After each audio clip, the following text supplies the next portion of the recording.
Fred Karger has investigated this war by following the money and the memos. He's a heavyweight in the world of political campaigns and a specialist in investigating dirty politics.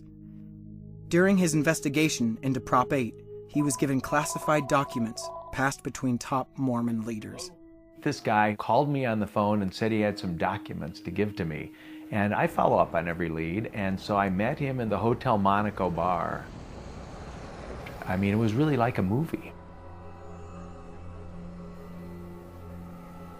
I was given this box of hundreds and hundreds of documents, which were official Mormon documents, which just completely shed light on this entire operation of theirs.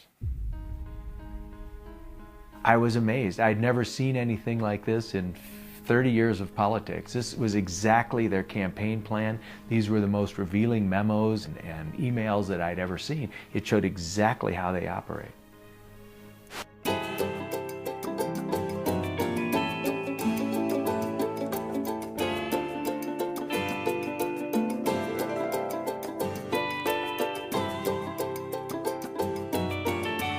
This whole battle for same-sex marriage began in Hawaii when the Supreme Court ordered that this issue be addressed, and it was done through the legislature and then eventually to a vote of the people in 1998. And the church was very involved in that from day one. The Mormon documents go very much into detail, talking about the polling they've done. The church needs to conduct a public opinion survey.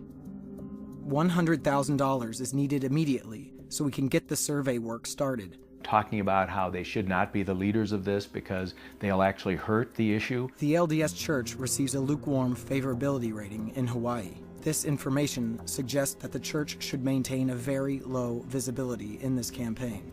We do not want to risk negative association. They've got polygamy issue. They didn't allow blacks in the church till 1978. They were just always kind of an outcast.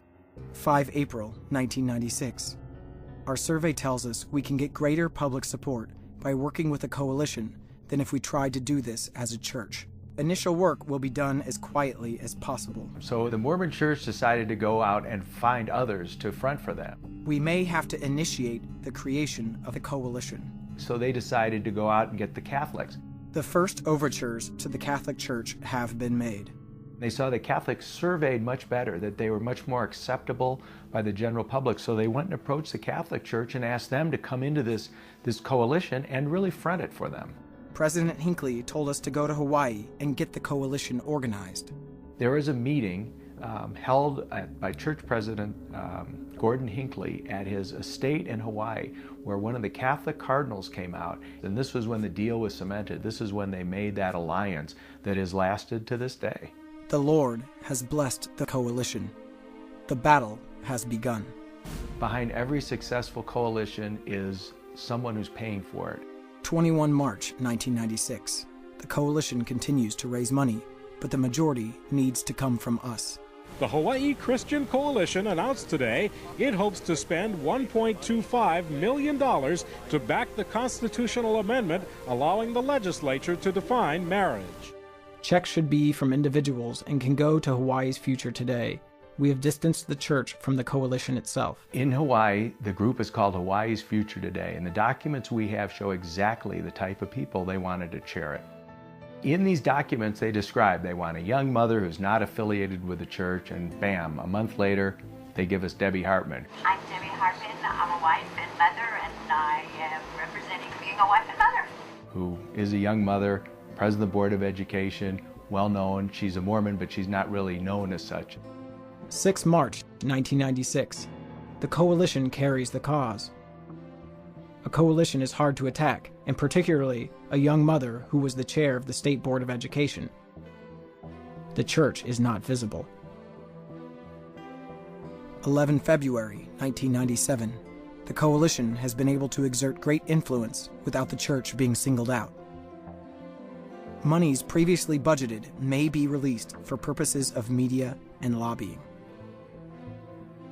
We have organized things so the church contribution was used in an area of coalition activity that does not have to be reported. As we get down to crunch time, our demonstrators will be out literally 24 hours a day. 5 June 1996. Our people know who to vote for. The Mormon Church's plot against marriage equality in Hawaii worked. The miracle of this whole issue is that the focus has been on the coalition, and not at any time has either our church or the Catholics been singled out. This required some careful orchestration.